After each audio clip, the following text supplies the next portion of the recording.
Наша страна должна двигаться на Запад.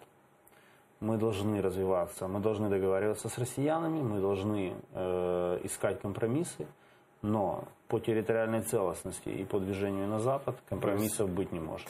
Ситуация на Донбассе. Сегодня утром вышло видеообращение президента Зеленского, где он сказал, что это такая хрупкая надежда на прекращение огня. И тут же мы получили обстрел санитарной машины, 2 погибших, 1 раненый. Можно ли, реально ли действительно прекратить огонь, договориться с русскими об этом? Ну, президент отреагировал уже и на этот обстрел, и на гибель наших медиков. Вот, ответил достаточно жестко, как по мне. Ну, прекратить огонь, ну, конечно, все войны рано или поздно кончаются. Вопрос, когда это произойдет и какая цена мира. Вообще, смысл всего, что сейчас происходит, исключительно в этом. Цена мира. Русские хотят вернуть Донбасс назад в тело Украины. Мы якобы тоже хотим его вернуть. Вопрос только в цене.